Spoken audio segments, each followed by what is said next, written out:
Please remember that information and advice provided on this podcast is based off my personal experiences as a young girl with ADHD.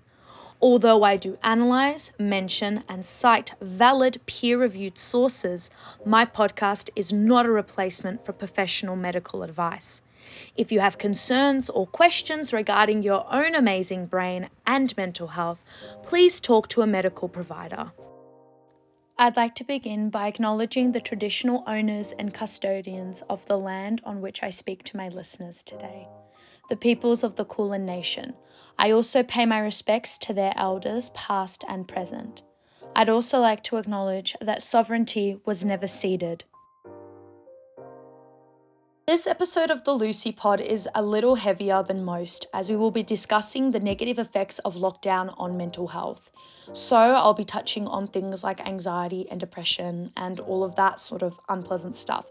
So if you're not in the mood for that, go ahead and listen to some of my other episodes and come back when you're in the mood.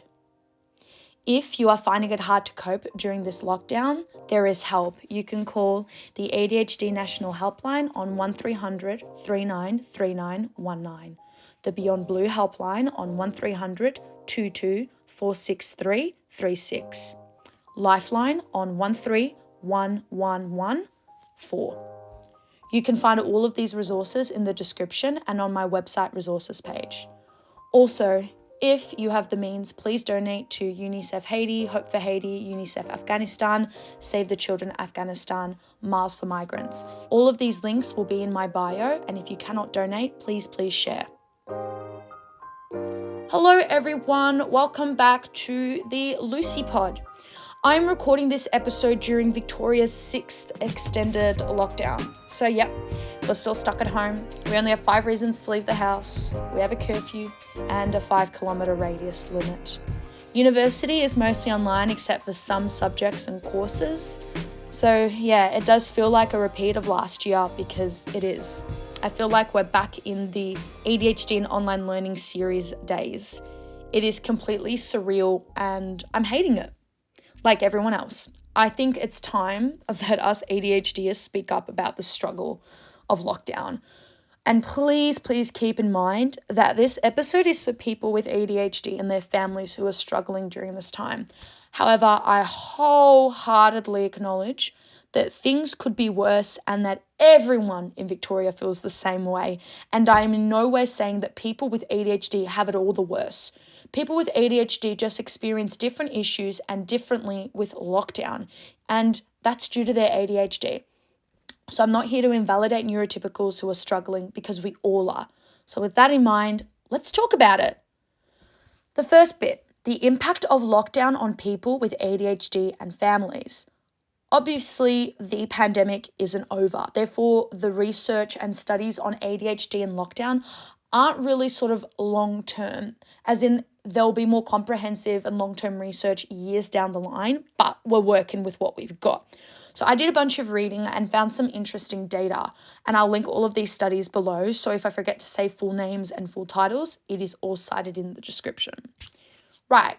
So the Journal of Neurosciences in Rural Practice stated that little is known about the impact of the coronavirus disease 2019 pandemic on children with attention deficit hyperkinetic disorder, but they've got in brackets ADHD.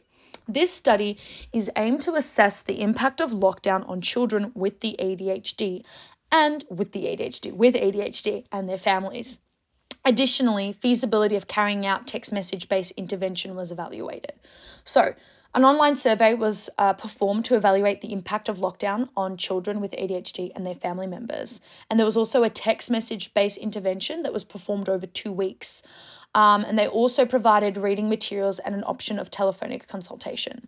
So they found that of 80 parents who initially consented to participate, 48 filled the baseline survey and 41 agreed to receive intervention. Out of 41, 29 filled satisfaction survey.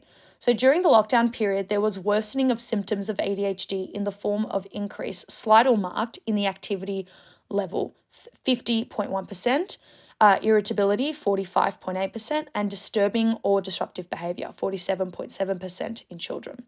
In terms of behavior of family members, there was marked/slight increased irritability, 37.5%, and shouting at the child, 43.8%, and verbal abuse, 25%. The Australian ADHD Professionals Association said that some adults with ADHD may experience high levels of apprehension or nervousness about COVID-19. Changes to home, work, or study structure and routine due to COVID-19, as well as distractions with working or studying at home, can be really tricky to navigate. Some people might like having more time at home, while for others, this might leave you feeling really stressed and overwhelmed, which may negatively affect your ability to complete your work and maintain productivity. I then read a massive journal, dossier from the Australian Government Department of Social Services. It was so long, but I did it for you guys. And I found some interesting things, but I can't list all of them because then this episode would be 10 hours long. But I found it very interesting that 64% of families with a child or children with a disability surveyed were unable to buy essential supplies, for example, groceries, special dietary products, hygiene products.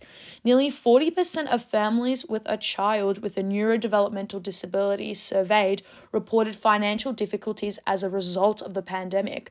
And over a quarter of families with a child or children with a neurodevelopmental disability surveyed reported that they were concerned about the stability of their living situation. At March 2021, the number of young people with partial capacity to work on youth allowance was 8% higher than the number at December 2019. NDIA data showed for parents and carers of recipients aged 0 to 14 as they entered the scheme were negatively impacted. I also then read, before I talk about the French study, that's crazy. No one likes lockdown. Lockdown's a huge inconvenience for people, and it's an inconvenience because people have different issues. But it really upsets me when I see, upper middle class individuals, and, I'm calling myself out here as well, privileged little girl going to Melbourne Uni, moaning about not being able to take their kids to the park or not being able to have drinks on the beach when there's parents with kids at home who have disabilities and they can't even do basic things that we take for granted. That's really upsetting. That's actually really sad that a quarter of families who have kids with neurodevelopmental issues and disabilities are concerned about their stability, and that 40% of them were experiencing financial issues, and 64% of them couldn't even get groceries. Perspective is everything. I know this episode is about how sucky it is, but you need to have some perspective, and that goes for me as well. So back to the French study. So I read a French study from Essenfal. I can't pronounce it because I don't know what it's called, but I'll link it. But I had a trouble finding a proper citation for it because it was translated into English. And then I tried to find the French study, but it was partially translated. And it's very complicated, but it is in a journal website that is reputable. So don't think that I'm just pulling random French studies. So this French study from June 2020, basically, the objectives of this study was to sort of, again, gather information about the well-being and global life conditions of children and adolescents with ADHD during the COVID-19 outbreak in France.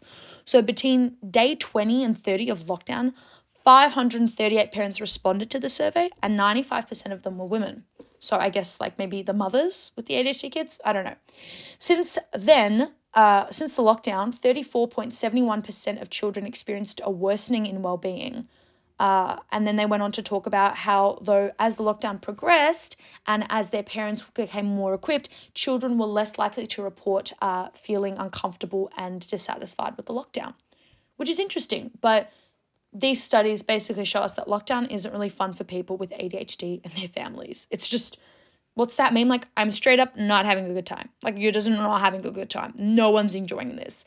And for those of you who are having a good time during this lockdown, for those of you who think it's made you more productive, it's allowed you to be still, God bless you. I wish I could feel that way. So now, on to the impact of lockdown on me. It has straight up been a horrible time for me. So now we're just going to have a little moment where I talk about my experience. And again, please keep in mind that I am not here to be a victim or to invalidate anyone. I'm sharing my own personal experiences, which is well within my rights on my own podcast. And I'm also going to share things that help. So this isn't just going to be me moaning and venting without giving any solutions. I despise lockdown. It's really impacted my well-being, work ethic, and habits. Lockdown fatigue and fog has really messed up my brain. I find online university very difficult and draining, and not being able to see family and friends makes me really crazy. Online uni is just not built for me and my ADHD brain. I just can't do it. I am constantly distracted. And when I'm not, and I have had a day of classes and study and intense focus, I'm exhausted and spent. So it's like a lose-lose. I'll have a whole ass productive day, and then when the day ends and I need to maybe do some homework, I can't because I'm too tired. Or I'll have a whole day of being exhausted and too distracted to focus that then I'm left with all the homework, but I'm too tired to do. So it's like this vicious, unfair cycle. And I feel absolutely spent. Classes are not enjoyable. And this isn't the fault of my tutors, who, by the way, are doing an amazing job. This is the fault of maybe me, but the university for not taking the pandemic seriously in terms of improving their, LMS capacity. They have had since December 2019 to get their crap together with online learning, and they still haven't done so. So that's very disappointing. However, we do have to take personal responsibility. I'm not saying that it's always the uni's fault and that I don't choose to play Sims while I'm in class. That's my own fault. But there are days where I'm genuinely, like today, I was sat at my computer and the teacher was talking and I just couldn't focus. It's just too hard. It's so hard. And then you think, is it the ADHD or am I lazy? Or am I lazy because I'm ADHD? And you have all this internal, bloody crises and existential worries that you just end up focusing on that and not doing any work. And it sucks. I feel as if I've got nothing to look forward to because, look, according to me, there is no end date. I know that it's temporary, but for like how long? I can't look at my calendar and say, oh, this day it'll be over and I'll be able to do this and this. It's just all unpleasant. And I catch myself being unable to enjoy the mundane and little things in my life and put things into perspective. It's rough. And sometimes my ADHD feels worse. So usually I absolutely adore writing. I love creative writing. Pre-COVID, I would sit at my desk and write like a whole ass short story or novel if I wanted to. And I took such pleasure and joy in it. And now I can't think of anything more stressful and boring and hard to do. The only reason I do it is because I have to for my classes. And that is very sad to say. I used to really enjoy, I still enjoy, having nice takeaway. And then it's like, how many times am I going to have to do this? Like, it's so boring. But then I also catch myself and go, hang on, you are moaning about having boring takeaway with what's going on in the world. Check yourself. But then there's days where I just let myself be annoyed and sucky because it's nice to do that. Sometimes it's nice to not take responsibility and be negative. But it is rough, and I do think that this lockdown has exacerbated some of my ADHD symptoms, despite, taking my medication every day. It kind of feels a lot worse. So now, as much as venting and moaning is therapeutic, you can't just do that all the time. There are things that you can and need to do that will help you. They're not going to cure, they're not going to work every day, but they're going to help you on some days. So here are some things that can help you. Number 1, continue taking your ADHD medication. Please take your bloody meds. I don't care if you're just going to spend the day in bed or playing Sims. Take your meds. You are on ADHD medication as a form of treatment. It's long-term. So it wouldn't make sense to just stop it for no reason, because then you're going to break the cycle. You're going to break your reaction to it. It's not worth it. Please take your meds. If you were taking them before this pandemic, why are you stopping now? Unless they're not working, they're causing you harm, please keep taking your meds. Come on, guys. And if you forget, set a reminder. Number 2, reach out if you're struggling with anxiety or low mood. This is the obvious one. Please talk to someone, especially professional if you have the resources to do so. And if you do not, please call or contact the resources I gave at the beginning. And please know that if you are at university, you can receive free counselling, especially at RMIT, UniMelb, Swinburne, Monash, etc. Therefore, if getting a psych is too hard, please know there's help.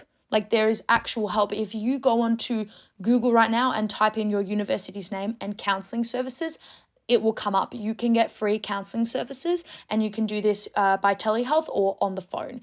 It is very, very accessible, because I understand that not everyone can just pay for a psychologist. I see a psychologist every 2 weeks, and it's really helpful. And if I didn't have access to that, I know that a lot of my friends who have counselors through university find it very effective. So please, please, please, please seek help. Moaning on the internet, talking to a random friend isn't always going to help you. Sometimes the professionals need to step in, especially if you're having feelings of depression. If it ever gets that serious, please talk to someone. Number 3, maintain a regular daily routine. According to me, routine is a do or die for ADHDers. Please have a routine. I know it's none of my business, but I'm so anal with routine that when I see ADHDers being like, oh, sometimes I wake up at this time and that time, and sometimes I work from home and in bed and blah, blah, blah, it gives me secondhand ADHD. It gives me more ADHD. Please have a routine. It doesn't have to be like mine. Like, for example, mine is every morning, every day, I get up, I have breakfast, I brush my teeth, I do my skincare, I get dressed for class, a t-shirt and pants, nothing crazy, do class, study, have lunch, then when class is over, I go for a walk and work out, and then I shower and I chill. Yours doesn't have to look like that, but please have one, even if it's wake up, have breakfast, get in bed and play Sims for an hour, then get up, have lunch. Like, even if it's an unproductive routine, have one. Mind you, I shouldn't be encouraging that, but please have a routine. I see so many people who are ADHD are either diagnosed or undiagnosed. And part of the reason I think they struggle so much is because they're either not medicated or they have not been raised with a routine. There's sort of this fundamental lack of routine. And I'm not judging parents who don't raise their kids with routine, because being a parent is hard enough. But I'm really grateful that my dad is so anal with routine. You know, he was raised by a German guy, so super duper. You know, the belief is that you need to be on time and ready to go. You need to plan your day. And routine is everything. And I agree. I think sometimes rigidness or strictness is good for people with ADHD. We have this idea that, you know, being ADHD, you have to be free and flexible and creative, and you should, and you do. But when it comes to sort of pragmatic things that improve your mental health, it's really important to sometimes be a little tough on yourself and a little strict, and you'll see that it does go a long way. So now, number 4, stay connected with friends and family on a daily basis or weekly basis. So Zoom, Skype, Facebook video call, WhatsApp are your best friends. Call your mates, call your family. If you're not living at home and you miss your parents, call them, talk to them. I don't know if you're allowed to go and visit family, like your family, immediate family. No, you can only have one person because it's like not a bubble. But if you are struggling, please talk to them. You know, there are ways to communicate like Zoom and Skype and Facebook and all of that, which are all for free. And if, you know, you've got family overseas that you miss and you want to talk to, using things like WhatsApp and whatnot, they're all for free. So it's very accessible and enjoyable. And if you have a friend that lives in your area, go for, you know, socially distant walks, get a coffee with them, walk around and talk to them. It's not the same as, you know, having brunch with them or going out for drinks with them, but it's better than nothing. There's some people who live so far away from all of their friends that the only person that they've spoken to is their cousin who lives next door. So keep that in mind. Number 5 is exercise regularly. So I want to put it out there that I totally get that exercise isn't accessible to everyone, but exercise comes under many forms for different people and bodies. So you can go for walks, do yoga, Pilates, dance, stretch, at-home workouts with Miss Chloe Ting. Exercise comes under so many things. And this is coming from a person who was super anti-exercise. If you spoke to me pre-2019, like end of 2019, I would have laughed at you if you told me to exercise. I thought exercise was pathetic. I thought that it didn't work and that it was dumb and people who exercised were losers. And I realized how ignorant that is, because exercise is so important. And people have this idea that like to exercise, you need to have active wear, you need to like have your hair in a top bun and look like Barbie, when exercise can be as much as, oh, I'm going to go and grab a coffee. Instead of driving, I'm going to walk. Or, hey, I've got the whole morning free. Why not do an at-home workout for 20 minutes? Exercise is so important with people with ADHD. This is why so many kids with ADHD are encouraged to do stuff like meditation, sport, and karate, because not only does it improve focus, the dopamine and serotonin, all of that, it improves your motor skills as someone who has ADHD who's got bloody no spatial awareness. So please, exercise regularly. Do it to what you can, but try and do it. It's really worth it. Number 6 is to incorporate stress relieving activities into your day. So those can be, different for people. So that for me, that's reading, eating, watching YouTube, and watching comfort movies. For others, it could be boxing, playing video games, painting. I don't know. It can come under many things, but all of the things. So my psychologist told me something very interesting. She said, think of all the things you couldn't do pre-COVID because you were too busy and not at home enough, and try and do those things now. So one of those things for me is learning ASL. I really want to learn that, so I'm going to. And knitting and crocheting, I want to learn how to do that. So think of something you've always wanted to do, but you feel like you haven't had the time for, and that you haven't been able to be still for. And maybe try and do that. It could be fun and challenging. And instead of worrying about the whole world, you could just worry about like, oh, crap, I don't know how to do this crochet pattern. Let me see if I can, instead of like looking at the outside world and upsetting yourself. So give that a go, or watch a Barbie movie every night. I remember at the beginning of the lockdown, I was watching all the Barbie movies, crying of joy and sadness.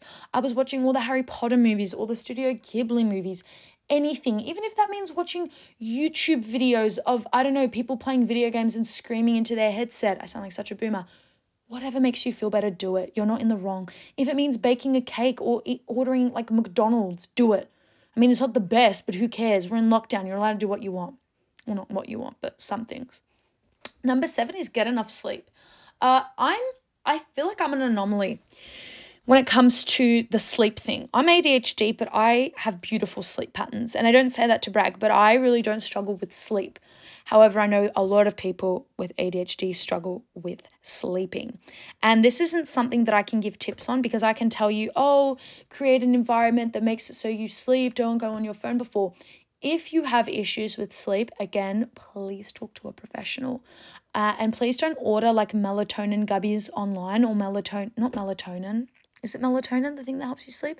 Don't order those vapes online or gummies online to help you fall asleep. Watch The Queen's Gambit and you'll know why I advise against that. Don't do it. Talk to a professional. Talk to a professional who can advise you and help you get into a good sleeping routine, because there's nothing worse than experiencing lockdown fatigue on top of like normal fatigue. You're just a walking zombie. All right, we're almost there, guys. Number 8, avoid drugs and alcohol. Now, this is a serious one. I know that for those of us who drink, it's so easy to go, I'm just going to have one glass of wine tonight to unwind, and then you just end up keep going, and then you wake up feeling like crap. Don't get me wrong, we all have to get buck wild, and there's nothing wrong with having a drink and even getting drunk. But on a regular basis, it's just not good for you and your ADHD brain, especially if you're medicated. Same thing goes for drugs. I'm not, the Clintons like, don't do drugs. Drugs are bad. I'm not a moralist. I don't think that if you do drugs, you're an evil, horrible person. I don't think that people who smoke weed are demons. I don't.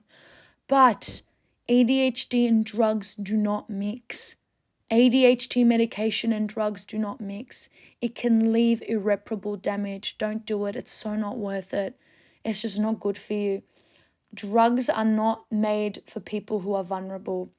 Vulnerable people take drugs because the addiction's made for them. But vulnerable people, like people who are on medication for depression, anxiety, ADHD, why am I putting on an accent, are not supposed to take drugs like that. They interact. They're so bad for you. So please don't think that this is an opportunity for you to do all the drugs in the world and to get wasted. It's just not worth it. I'm not a moralist. I'm not going to judge you if you do, but I'm going to worry about you. So if you or someone you know is struggling with addiction, please call Lifeline or Directline. All of this will be in my description. It's the worst thing. I can't imagine how hard it must be for people already struggling with addiction to be stuck at home. It must be absolute hell. But there's help there, and don't let this lockdown ruin, your good health and your sobriety. All right, the final one. Limit your media exposure. I think social media is an awesome tool, but it's also a horrible tool, and I'm not going to get into that. But sitting in front of the computer or phone every day, looking at the numbers, looking at how terrible the world is, doesn't help. I don't think there's anything wrong with reading an article, reading research papers, and, getting yourself up to date. But if you're just spending a lot of your day looking at numbers and cases, you're not going to feel very good, and you're going to obsess, and people with ADHD love to obsess on little things and make it a whole issue. So maybe check it maybe a few times a day, maybe once a day, or even once a week, and maybe have other people tell you. Like my parents will occasionally say, oh, did you see this? Well, this is happening. Because if I sat and looked at everything that was going on in the world, I think that I would combust. And that goes for anyone who is, ADHD or not. All of these things could be applied to people who are neurotypical. Okay? So what should we take away from this episode so we don't end on such a heavy and sad note? Lockdown sucks. It does suck. It's awful. There's no silver lining, especially if you're ADHD. But there are things you can do to make things slightly better, and that there is an end point. We don't know when that end point is, but we will be out of here at some point. And that's the only sort of thing and glimmer of hope you can look at. But hey, the good things are you can now spend more time with your dogs and cats, and you can make more fun lockdown TikToks, okay? So I'm going to end it here. Please look after yourselves. Be good. Please look at the links in my bio if you're struggling, and please share them as well as the donation ones. All right, I'll catch you later. Lots of pod. Lucie. Bye.